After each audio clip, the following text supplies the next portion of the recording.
नमस्कार, जय हिंद, राम राम। कैसे हैं आप सभी? आशा करता हूँ आप सभी अच्छे होंगे। आप सभी का स्वागत है पावर रैंक एकेडमी पर। जैसा कि हमने राजस्थान की आर्थिक समीक्षा 2025-26 का रिवीजन स्टार्ट कर रखा था, स्पेशली पीएसआई के लिए, जिसमें हमने जीडीपी, जीएसडीपी, एनएसडीपी, जीएसवीए, राजस्थान की पर कैपिटा इनकम, इंडिया की पर कैपिटा इनकम और ज़िले की जीडीपी और ज़िले की पर कैपिटा इनकम, ये सब डाटा पढ़े। इनके बाद में हमने जीएसवी एक सेक्टर पढ़ा जिसमें हमने एग्रीकल्चर को देखा, इंडस्ट्री को देखा, सब सेक्टर को देखा, जिसमें सर्विस को देखा। और इन सब का डाटा पढ़ने के बाद हमने इनके उप क्षेत्र भी देखे, जिसमें पशुधन, फसल, वानिकी, मत्स्य पालन। फिर इंडस्ट्री का देखा तो विनिर्माण, निर्माण, खनन, विद्युत देखा। उसके बाद में सेवा क्षेत्र में देखा तो स्थावर संपदा, व्यापार, वित्तीय सेवा, परिवहन, लोक प्रशासन, ये सब देखा।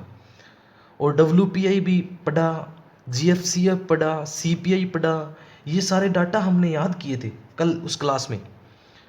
तो उन दो क्लासों का जिसने भी रिवीजन नहीं किया है तो वो जाकर ज़रूर करें रिवीजन, क्योंकि उसमें मैंने डाटा याद करवाया है, ना कि रिवीजन करवाया। ओनली फॉर डाटा याद करवाया है, उसमें ना कुछ ज़्यादा एक्स्ट्रा बताया है। जिसने पहले अगर आर्थिक समीक्षा पढ़ रखी है तो उसके लिए बहुत बेनिफिशियल है वो क्लासें, तो जाकर ज़रूर देखें। आज हम स्टार्ट करते हैं राजकोषीय प्रबंधन को, राजस्थान का राजकोषीय प्रबंधन। इसमें हम दो तीन चीज़ें पढ़ेंगे, जिसमें राजस्व प्राप्ति, राजस्व व्यय और राजस्व घाटा, ये एक साथ ही पढ़ा जाएगा। जैसे कि हम पढ़ते हैं कि राजस्व प्राप्ति, रेवेन्यू रिसिप्ट कितना हुआ है, 2.27 लाख CR। राजस्थान का राजस्व प्राप्तियां कितनी हुई है, 2.27 लाख CR। और राजस्थान की रिवेन्यू एक्सपेंडिचर कितना है, 2.69 लाख CR। कितना है, 2.69 लाख CR। कॉपी पेन साथ में लिखो रखो और लिखते जाओ, लिख लिख के याद करोगे तब ज़्यादा याद होगा। इसमें हमने क्या क्या पढ़ा कि 2.27 लाख CR तो क्या है, राजस्व प्राप्ति है, और 2.69 लाख क्या है, राजस्व व्यय है। तो राजस्व व्यय है ज़्यादा और राजस्व प्राप्तियाँ हैं कम, तो अपने को हो गया राजस्व घाटा, रिवेन्यू डेफिसिट। कितना हो गया, 41,950 करोड़ का घाटा हो गया। ये डाटा आपको याद रखने ही पड़ेंगे, कोई इलाज नहीं है, बिल्कुल याद रखने पड़ेंगे। कितना घाटा हो गया, 41,950 करोड़। देखो ये जो PDF है ये मैंने टेलीग्राम पे ऑलरेडी सेंड कर दी है। जिसने भी टेलीग्राम ज्वाइन नहीं किया तो वो जाकर ज़रूर ज्वाइन करें और वहाँ से ये PDF डाउनलोड कर लें। इसमें शॉर्ट नोट्स बनाए गए हैं बहुत बेहतरीन तरीके से। अब देखो हमने क्या कर पढ़ा, revenue receipt, revenue expenditure, revenue deficit. अब रिवेन्यू रिसिप्ट है, राजस्व प्राप्ति है, उसकी ग्रोथ रेट हुई है, मतलब वृद्धि दर 11.79%। कितनी हुई है ग्रोथ रेट, 11.79%। लिखो दो तीन बार, 11.79%, 11.79%, 11.79%, 11.79%। इंपॉर्टेंट डाटा है ये। और ये जो GSDP का कितना है, GSDP का है 13.36%। कितना है, 13.36%। GSDP का कितना है, 13.36%। 13.36% GSDP का है। जो रिवेन्यू रिसिप्ट है, राजस्व प्राप्ति जो 2.27 लाख करोड़ प्राप्त हुई है, वो जो GSDP की कितनी परसेंट है, वो है 13.36%। अगर हम GSDP देखें तो कितनी थी, कल याद करवाया था मैंने, प्रचलित कीमतों पर। क्योंकि यहाँ पे प्रचलित कीमतों का ही ये रिवेन्यू रिसिप्ट है, तो यहाँ पे GSDP भी प्रचलित कीमतों की आएगी। तो इसमें हमने पढ़ा था 18.75 लाख करोड़ जो GSDP रही है। GSDP का रिवेन्यू रिसिप्ट कितना है, 13.36%। कितना है, 13.36%। फिर जो घाटा हुआ है हमें 41,950 करोड़, वो GSDP का कितना है, वो जो घाटा हुआ है वो GSDP का घाटा कितना हुआ है, 2.47% हुआ है। कितना हुआ है, 2.47%। दो तीन बार लिखो इसको, मेरे कहने पर लिखो बच्चों, याद नहीं होगा इससे, आपको याद करना ही पड़ेगा, कोई इलाज नहीं है। ये जो डाटा है वो बहुत इंपॉर्टेंट डाटा है, क्योंकि पूछ लेगा कि जो राजस्व प्राप्ति है वो GSDP का कितना परसेंट है, तो 13.36%। रिवेन्यू रिसिप्ट, रिवेन्यू एक्सपेंडिचर है जो 2.69 लाख करोड़ है, और रिवेन्यू डेफिसिएट है जो 41,950 करोड़ है, जो कि जीएसडीपी का 2.47% है। इतना पढ़ने के बाद हम अब पढ़ते हैं राजस्व प्राप्ति को अलग से, कि हम इसमें पढ़ेंगे कि सबसे ज़्यादा अपने को प्राप्ति कहाँ से हुई है। हमें पता है कि राजस्व प्राप्ति 2.27 लाख करोड़ है, क्योंकि हमने पढ़ चुके हैं। और ये 2.27 लाख करोड़ है, ये प्राप्त कहाँ से हुए हैं सरकार को? तो एक नंबर पर तो हमें समय का कर राजस्व से प्राप्त होता है। कर राजस्व, समय का क्या होता है? कर राजस्व। देखो, समय का कर राजस्व एक नंबर पर क्या है? समय का कर राजस्व। और दो नंबर पर केंद्रीय करों में हिस्सा। अपना पहला तो क्या है कि खुद का समय का कर जो भी लगाती है सरकार, उसमें हिस्सा कितना है, वो जो कर प्राप्त हुआ है वो हमारा एक नंबर पे है। सबसे ज़्यादा प्राप्ति कहाँ से हो रही है? हमें समय के कर राजस्व से। दो नंबर पे है केंद्रीय करों से हिस्सा। केंद्रीय कर है जो करों से हिस्सा, सरकार जो केंद्र सरकार है, जो भारत सरकार है, जो कर लगाती है, जैसे कि जीएसटी ये और जो और भी टैक्स लगाती है, जो इनकम टैक्स लगाती है, उनमें से अपने को हिस्सा मिलता है। जैसे कि जीएसटी स्टेट जीएसटी सी लगाती है, उनमें हिस्सा मिलता है। जैसे लगाती है, कौन सा लगाती है? स्टेट जीएसटी कर लगाती है। कौन लगाती है? केंद्र सरकार लगाती है। तो उसमें से अगर अपने को हिस्सा मिलेगा तो वो जो हिस्सा है वो केंद्रीय करों में हिस्सा कितना है? वो 2 नंबर पे है। 3 नंबर पे क्या है? कर भिन्न राजस्व। क्या है? कर भिन्न राजस्व।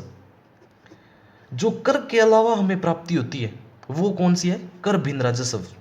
कर भिन्न राजस्व से। 4 नंबर पे है केंद्रीय करों में केंद्रीय सहायता। केंद्रीय सहायता 4 नंबर पे क्या है? केंद्रीय सहायता। केंद्रीय सहायता जो है वो सबसे ज़्यादा देखें तो कैसे अनुदान वगैरह जो सरकार अनुदान देती है वो किस में आता है? केंद्रीय सहायता में आता है, क्योंकि केंद्र अपने को क्या दे रहा है? अनुदान दे रहा है, सहायता दे रहा है। चूंकि हमने ये पढ़ लिया है, अब हम पढ़ते हैं रिवेन्यू एक्सपेंडिचर, राजस्व व्यय। आपको बताया था कि 2.69 लाख करोड़ है revenue receipt, revenue expenditure. Revenue receipt था जो 2.27 लाख करोड़ था। फिर हमने पता किया कि ये दो प्रकार से व्यय किया जाता है। राजस्व प्राप्त राजस्व व्यय है ना, जो दो प्रकार से व्यय होता है। एक तो हुआ है वेतन पर, वेतन व मजदूरी पर। दूसरा हुआ है ब्याज भुगतान पर, ब्याज भुगतान पर। वेतन व मजदूरी पर तो 70,000 करोड़ है, सबसे ज्यादा वेतन व मजदूरी पर प्राप्त हुआ है, लगभग 70,000 करोड़ है। ये याद रखना क्या है? लगभग 70,000 करोड़ है। समझ आ रहा है आपको? बढ़िया। चूंकि आपको साफ ना दिखाई दे तो आप वीडियो की क्वालिटी बढ़ा लेना। उसके बाद में ब्याज भुगतान में हमें लगभग 40,000 करोड़ तो हमने ब्याज भुगतान पे लगा दिए। कितना? 40,000 करोड़। ये कह रहा है कि व्यय कहाँ किया है? तो व्यय किया है हमने वेतन मजदूरी पर, ब्याज भुगतान पे हमने कर दिया 40,000 करोड़। अब ये कह रहा है कि वेतन मजदूरी पर आपने दो चीज़ों से किया है, एक तो रिवेन्यू रिसिप्ट से, राजस्व प्राप्ति से, एक रिवेन्यू एक्सपेंडिचर से, राजस्व व्यय से। राजस्व प्राप्ति से तो है देखो 31.15%। कितना है? 31.15%। क्योंकि हम रिवीजन कर रहे हैं तो मैं ये नहीं बताऊंगा कि ये कैसे है सर, आप बस डाटा याद करते जाओ। और रिवेन्यू एक्सपेंडिचर से 35.45%। कितना? 35.45%। 31 और 35, 31 35 आपको याद रखना पड़ेगा, ठीक है। उसके बाद में वेतन भुगतान, ब्याज भुगतान पर, ब्याज भुगतान पर देखें तो रिवेन्यू रिसिप्ट और रिवेन्यू एक्सपेंडिचर दोनों में ब्याज भुगतान पर देखो 17.68%। कितना है? 17 पॉइंट, देखें तो क्या देखें? 17.68% और 14.98%। कितना है? 14.98%। 17 14 17 14 17 14 याद रखना है। 35 35 31 35 31 35 31 याद रखना है। हमने पढ़ लिया है कि हाँ ये पढ़ा। अब पढ़ते हैं कि जो जो ये वेतन मजदूरी पर जो रिवेन्यू एक्सपेंडिचर हो रहा है ना, राजस्व व्यय हो रहा है, उसमें याद रखना ब्याज व भुगतान शामिल नहीं है, क्योंकि ब्याज व भुगतान तो अपने अलग से कर लिया है। ये रहा, ये आपको पता होगा, आपने रिवीजन कर रहे हैं। अब आ रहा है राजस्व राजस्व व्यय सेवा भार तुलना, सेवा भार तुलना। सेवावार तुलना देखें तो सबसे ज़्यादा किस में है? सामाजिक सेवा में व्यय हुआ है, सामाजिक सेवा में राजस्व व्यय कहाँ हुआ है? सामाजिक सेवा में। दूसरा सामान्य सेवा में, सामान्य सेवा में। तीसरा आर्थिक सेवा में, आर्थिक सेवा में, आर्थिक सेवा में। लिखो, 2-3 बार लिखो, सामाजिक व्यय, सामाजिक सेवा में, सामान्य सेवा में, आर्थिक सेवा में, सामाजिक सेवा में, सामान्य सेवा में, आर्थिक सेवा में, SSA। फिर चलते हैं आगे, मैं इनको इंक्लूड कर दूंगा लास्ट में, एक शॉर्ट नोट्स, बिल्कुल शॉर्ट नोट्स बना दूंगा आपके लिए, क्योंकि ये शॉर्ट नोट्स मैंने PDF टेलीग्राम पे भेज दी है, तो वहाँ से डाउनलोड कर लेना आप। वैसे तो शॉर्ट नोट्स बनाने की ज़रूरत नहीं है, पर अपने और एक बार और रिवीजन कर लेंगे। कुल राजस्व, कुल व्यय, ये कह रहा है अपने क्या पढ़ा? राजस्व व्यय पढ़ा, राजस्व व्यय। अब कुल व्यय, कुल व्यय कुछ भाइयों को, क्योंकि अपने रिवीजन कर रहे हैं तो आपको पता होगा कि जब बजट आता है तो उसमें क्या होता है कि एक तो होता है व्यय, एक होता है व्यय, एक होती है प्राप्तियां, प्राप्तियां। अब व्यय भी दो प्रकार से होता है, एक तो होता है राजस्व व्यय, एक होती है पूंजीगत व्यय। यहां प्राप्तियां भी दो प्रकार से होती है, एक तो होता है राजस्व प्राप्तियां,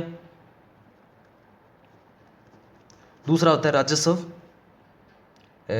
पूंजीगत प्राप्तियां, पूंजीगत प्राप्तियां। ये होती है दो प्रकार से। हमें सब पता है कि जो भी सरकार, मतलब क्या, सरकार व्यय कहाँ से करती है? तो सरकार का व्यय कहाँ जाता है? जैसे कि वेतन मजदूरी पर जाता है, जो सब अपने पढ़ा है, वेतन में जाता है, सब्सिडी में जाता है, जो सब छोटे मोटे काम है सरकार के। मेन तो जो पूंजीगत प्राप्ति है ना, पूंजीगत व्यय, उसमें थोड़ा ज़्यादा होता है कि उसमें क्या होता है कि या तो परिसंपत्तियों में वृद्धि हो जाती है और देयता में कमी हो सकती है, या फिर परिसंपत्तियों में कमी हो जाती है, देयता में वृद्धि हो जाती है, ये चीज़ें होती है। तो आपको वो पता है, आपको सब चीज़ें। तो हमने ये पढ़ा कि कुल व्यय, इसलिए मैंने क्यों पढ़ाया ये आपको, इसलिए पढ़ाया कि कुल व्यय, कुल व्यय पढ़ रहे हैं हम। कुल व्यय में आपको पता है कि एक तो होता है पूंजीगत व्यय, एक होता है राजस्व व्यय। इन दोनों को मिला के, इसमें राजस्व व्यय है ना, जो राजस्व व्यय, राजस्व व्यय किसमें, किसमें राजस्व व्यय? इसमें राजस्व व्यय प्लस राजस्व व्यय तो आपको पता है, आपने पढ़ लिया कि कितना था, 2.69 लाख करोड़। कितना था? 2.69 लाख करोड़। कितना था राजस्व व्यय? हमने पढ़ लिया कि कितना था, 2.69 लाख करोड़। अब पूंजीगत व्यय कितना है? पूंजीगत व्यय ये पढ़ना है मेन। तो इसमें पूंजीगत व्यय देखें तो ये देखो, पूंजीगत व्यय, पूंजीगत व्यय देखो, ये रहा पूंजीगत व्यय। पूंजीगत व्यय कहाँ है? ये रहा पूंजीगत व्यय, 30,000 करोड़। कितना है पूंजीगत व्यय? 30,000 करोड़, 30,000 करोड़, 30,000 करोड़। राजस्व व्यय तो 2.69 लाख करोड़, और पूंजीगत व्यय है जो 30,000 करोड़। अब इनका उधार, उधार पे भी तो जाता है। कुछ व्यय किस में किया? उधार व्यय, अग्रिम पर व्यय किया गया है, अग्रिम पर व्यय किया गया है, जो कितना है? 267 करोड़, 267 करोड़, 267 करोड़। लिखो, क्या पढ़ा आपने? हमने क्या पढ़ा? हमने पढ़ा राजस्व प्राप्तियां, राजस्व व्यय, राजस्व घाटा। हमने ये पढ़ लिया, तीनों चीज पढ़ी। फिर हमने कुल व्यय देखा, कुल व्यय में भी हमने राजस्व व्यय देखा, पूंजीगत व्यय देखा, पूंजीगत व्यय देखा, और एक देखी उधार, उधार में 267 करोड़। हमने पूंजीगत व्यय में देखा तो कितना देखा? 30,000 करोड़, लगभग 30,000 करोड़, 30,000 करोड़, लगभग 30,000 करोड़ आई है। टोटल कुल व्यय पूछ ले, कुल व्यय कितना लगाया? तो 3 लाख करोड़ लगाया। टोटल कितना लगाया? 3 लाख करोड़, 3 लाख CR। कितना लगाया? 3 लाख CR। टोटल व्यय कितना हुआ है? 3 लाख CR। कितना हुआ है? 3 लाख CR का टोटल व्यय कितना हुआ है? 3 लाख CR का। चूंकि हमने ये पढ़ लिया है, तो इसके बाद में हम देखते हैं विकासात्मक व्यय। विकासात्मक व्यय में देखो कि कितना है? 2.12 लाख CR। विकासात्मक व्यय में कितना लगा है? 2.12 लाख CR। विकासात्मक व्यय में 70.8% का व्यय हुआ है। कितना परसेंट का? 70.8% का, जो कि 2.12 लाख करोड़ है। कितना है? 2.12 लाख करोड़ है। इसमें विकासात्मक व्यय में एक तो सामाजिक सेवा पर, सामाजिक सेवाओं पर, सेवा पर व्यय हुआ है। दूसरा हुआ है आर्थिक सेवा पर। किस पर? आर्थिक सेवाओं पर। एक तो किस पे हुआ है? सामाजिक सेवा पर। दूसरा हुआ है आर्थिक सेवा पर। दूसरा किस पे हुआ है? आर्थिक विकासात्मक व्यय। सबसे ज्यादा सामाजिक सेवा पर, दूसरा आर्थिक सेवा पर।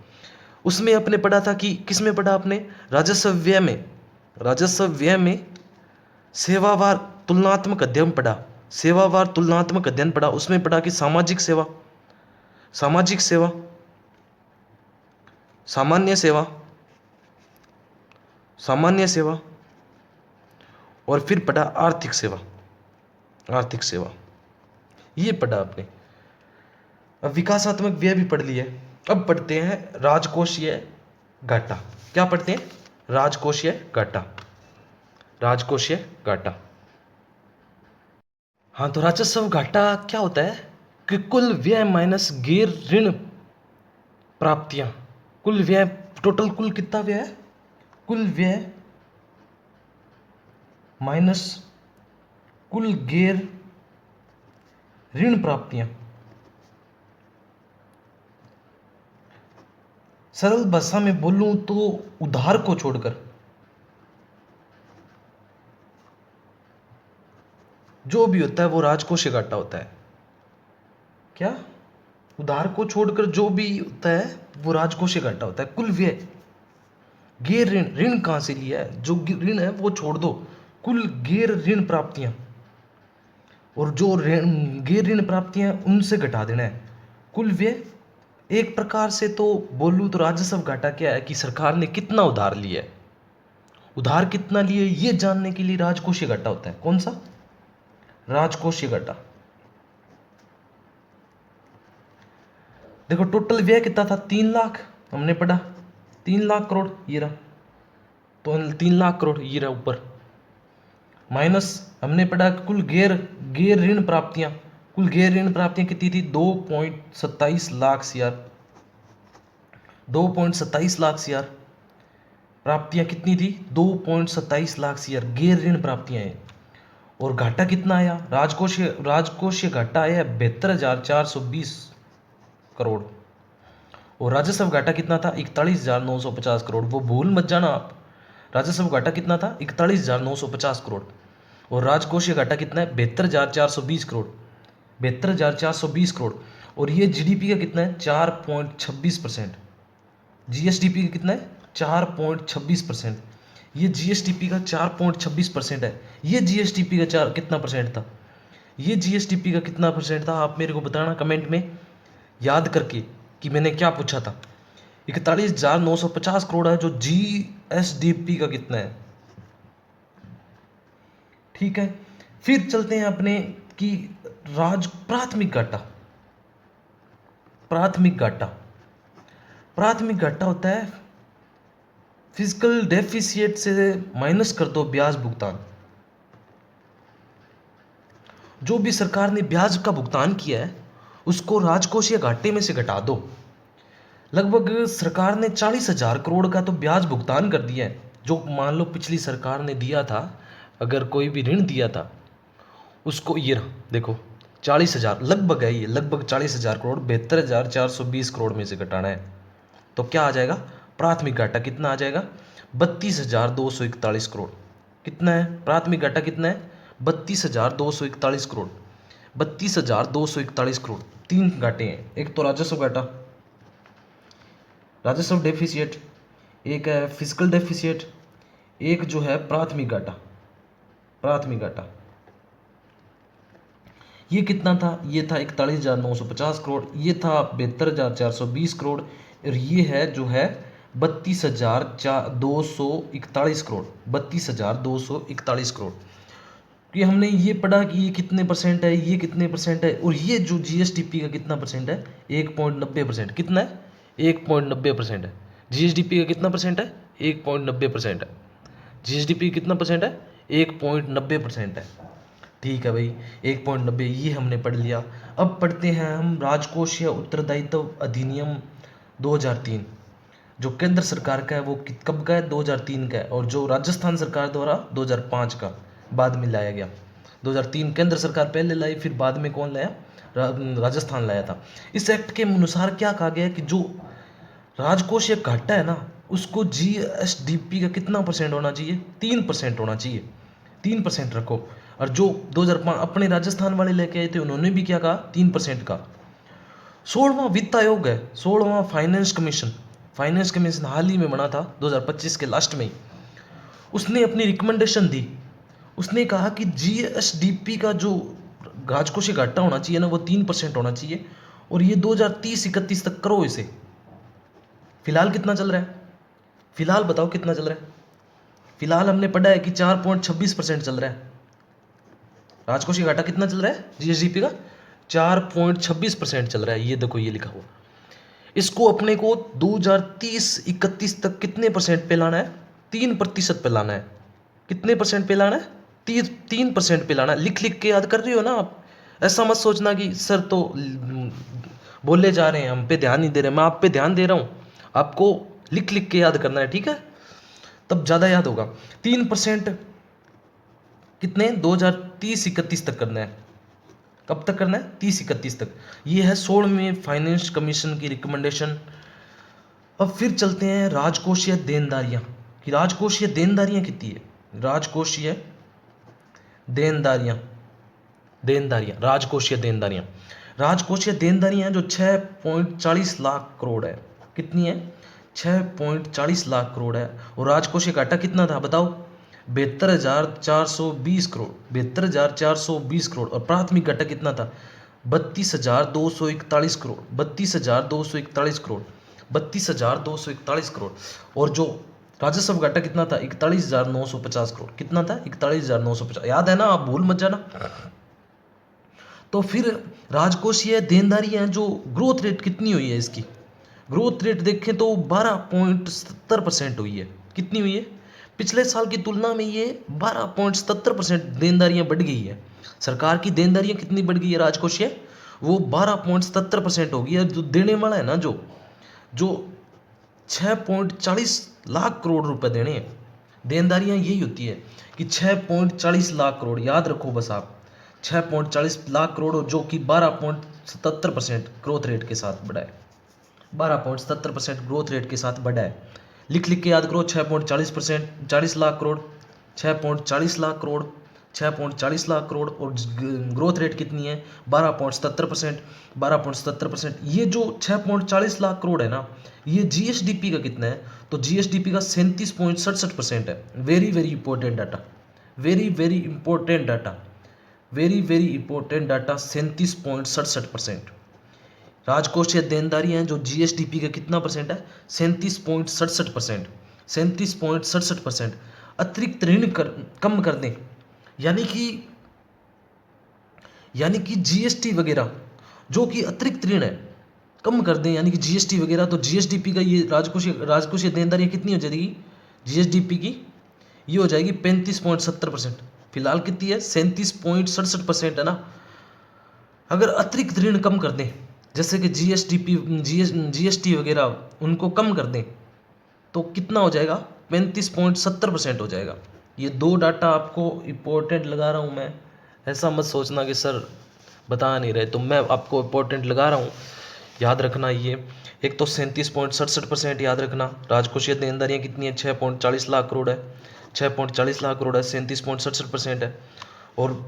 और परसेंटेज है तो ग्रोथ रेट कितनी हुई है, 12.77% की हुई है। कितनी परसेंट की, 12.77% की ग्रोथ रेट हुई है। अतिरिक्त ऋण कर पूछे तो जीएसडीपी का ये कितना परसेंट है, जीएसडीपी अगर ऋण पूछे तो 35.70% है, 35.70% है, ठीक है। अब देखिए कि राजकोषीय देनदारियां सबसे ज़्यादा किससे हैं, आंतरिक ऋण से। किससे बढ़ी राजकोषीय देनदारियां सबसे ज़्यादा, किससे बढ़ी, सरकार ने आंतरिक ऋण ज़्यादा ले रखा है, आंतरिक ऋण सबसे ज़्यादा ले रखा है। आंतरिक सबसे ज़्यादा राजकोषीय देनदारियां किससे बढ़ी है, तो आंतरिक ऋण से, आंतरिक ऋण से। एक नंबर पे क्या है, आंतरिक ऋण, एक नंबर पे क्या है, आंतरिक ऋण, देख लो आंतरिक ऋण।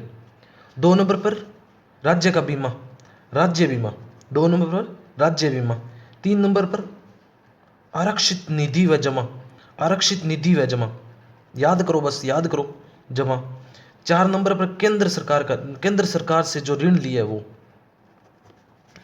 खुद का ऋण, आंतरिक ऋण जैसे बैंक से लिया, राज्य का बीमा जैसे कि बीमा वगैरह दिया है वो, फिर आरक्षित निधि व जमा, आरक्षित निधि व जमा, फिर केंद्र सरकार से ऋण, केंद्र सरकार से ऋण। सबसे देनदारियां कैसे है?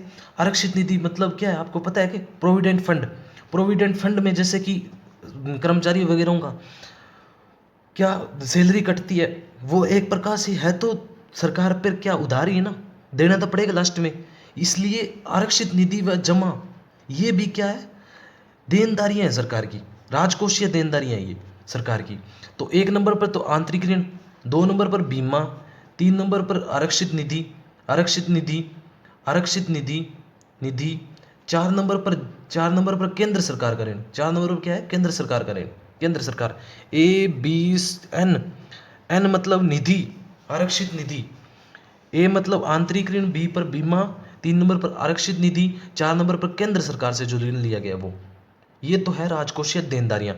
हमने पढ़ दी है, हमने क्या क्या पढ़ा वो हम लास्ट में पढ़ेंगे। इसके बाद में स्कीम वार बजट व्यय, अब की बार जो स्कीम वार बजट व्यय करना है वो कहाँ का करना है, तो एक नंबर याद रखना, ये पूछा गया पिछली बार आरएएस में पूछा था, ये यहाँ से पूछा है प्रश्न।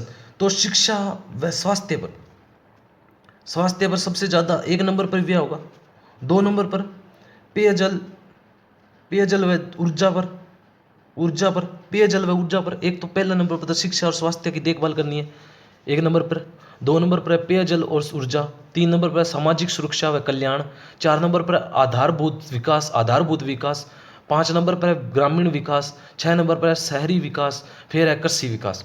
पहले कौन सा विकास करना है, पहले शिक्षा का विकास करना है और स्वास्थ्य का विकास करना है, ठीक है। फिर दूसरे नंबर पर पेयजल व ऊर्जा की पूर्ति करनी है, तीसरे नंबर पर सामाजिक सुरक्षा व कल्याण करना है, चौथे नंबर पर जो भी आधारभूत विकास है वो करना है, और पाँचवें नंबर पर ग्रामीण का विकास करना है, छः नंबर पर शहरी विकास करना है और सात नंबर पर क्या करना है, कृषि का विकास करना है। याद रह जाएगा, जरूर याद रखना। एक नंबर पर शिक्षा, दो नंबर पर पेयजल, तीन नंबर पर सामाजिक सुरक्षा, चार नंबर पर आर्थिक आधारभूत विकास, पाँच नंबर पर ग्रामीण विकास, छः नंबर पर शहरी विकास, सात नंबर पर कृषि विकास।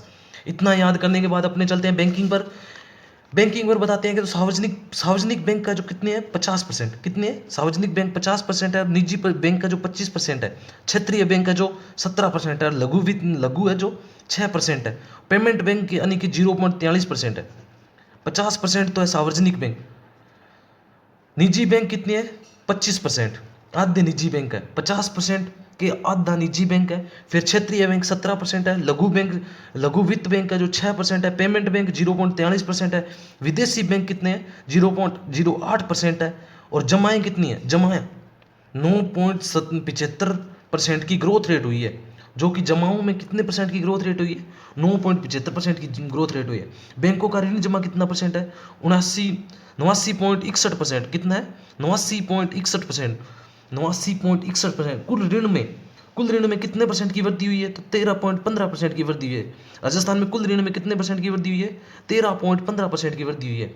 टोटल 9,080 व्यक्तियों पर 37.31 किलोमीटर पर एक बैंक शाखा है, कितनी है 9,080 पर, तो क्या है 9,080 और 37.31 किलोमीटर पर एक क्या है बैंक शाखा है।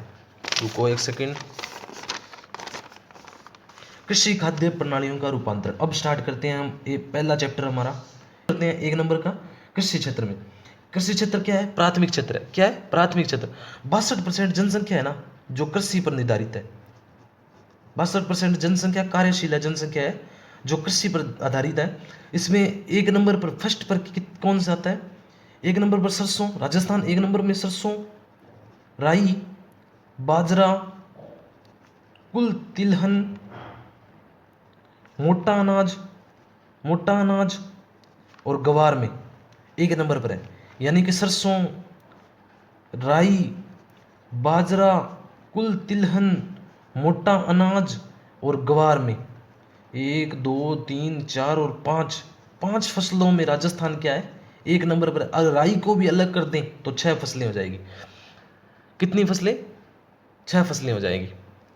तो 5 फसलों में राजस्थान एक नंबर पर है। 2 नंबर पर राजस्थान मूंगफली में है, मूंगफली में कितने नंबर पे है 2 नंबर पर। 3 नंबर पे है सोयाबीन, चना, दलहन, कुल दलहन, तिलहन तो यहाँ पे है, कुल तिलहन में तो 1 नंबर पे है, याद रखना कन्फ्यूजन हो जाएगा। कुल दलहन में अपने कितने नंबर पे है, डी में कितने नंबर पे है, 3 नंबर पे है, याद रखना। याद रखना दलहन में, तिलहन तिलहन में 1 नंबर पे है, टी टी याद रखो एक, जैसे एक तिलहन। दलहन कितने नंबर पे है, 3 नंबर पे। सोयाबीन चना कुल दलहन में कितने नंबर पे है, 3 नंबर पे। अब चलते हैं आगे, फसल उत्पादन। अब पढ़ते हैं फसल उत्पादन, थोड़ा ध्यान रखना